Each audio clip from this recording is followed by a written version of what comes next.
well, put on a good movie. My camera's sort of broken. I'm sorry about that. So we're gonna do this thing now. Bracelet part 2. I feel comfortable with my skills, quote unquote, doing this. But my point is, yeah. So, friendly reminder, watch part 1 if you haven't. And I would also recommend, if you actually decide to do this yourself, get yourself some nice embroidery strings or something. Not like threads like I did. I actually have some over here. They're like super thick. I don't know if you can see like how thick they are, but they're much better for doing this than literal threads.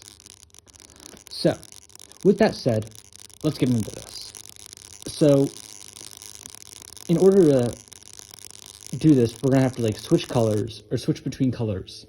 Each of these rows will be assigned a color, and currently I've only gone over like what one color individually would be. So, but there is a way to switch it. So basically, what I would like to do, or I think what is the way to do, is, so the pattern that we're working on here starts with a red on the very far side. So we take a red,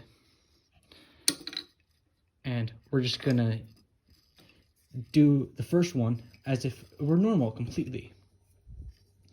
And then in order to do the next one, what we also want to do is we want to go to the first row and take whatever the next color is, which in this case happens to be blue. Take that, and also take the second blue, and take the second blue and put the second blue where the first one was. The original first blue that we're holding now, that goes on the second row, which we then use to make a knot. Yeah, make one knot in in that row. I can't do this with one hand holding my phone. So basically, with that, we have successfully switched a color.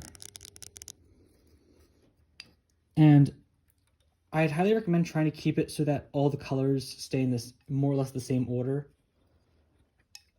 I sort of messed up a little bit, but again, this is more of a practice bracelet for me, and I can do the actual ones with the thicker strings. It'll be much thicker, but it'll, in my opinion, be much easier. And then we treat it as a normal one going on.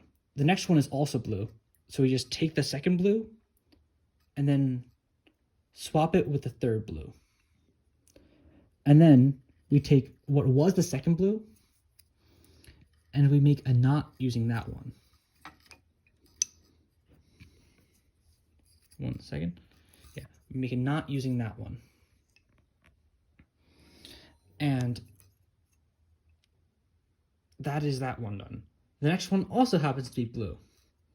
So we do the same thing, swap the blue over,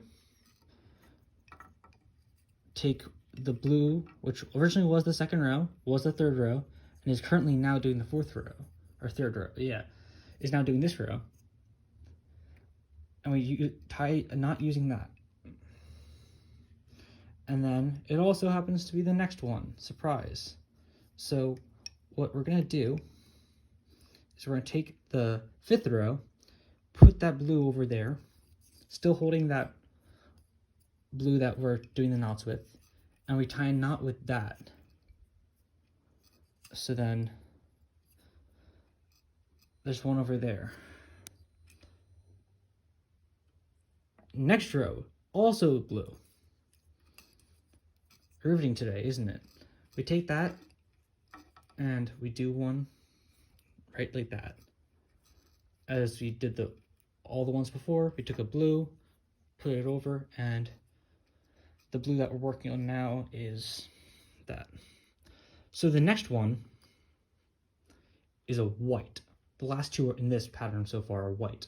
So what we're gonna do is the row that we were just working on, we take the white from that row and the white from the row that we're going to put the white on, and take that white and we put it over here to the previous row. And this white it goes, and we use it to make a knot on the last, or not on the last, but on the second to last, in this case, 7th row. And the next one's also white. So we don't need to swap any of the colors. We can just take the white from the last row, put it over, and the white that we're still holding, we just take it, and we make a knot using that.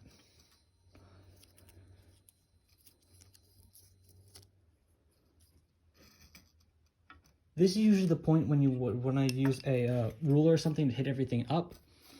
I personally find it more useful in my mind just because I'm lazy to do it like every 4 or 5, because these strings are so thin. If you're using like really strict thick strings, I would highly recommend doing it every row. But just because I'm doing so many rows, it's much more worth my time this way, I think. And keep in mind that when you're doing a single row of a color, it's going to be much more thin than if you're doing 2 rows.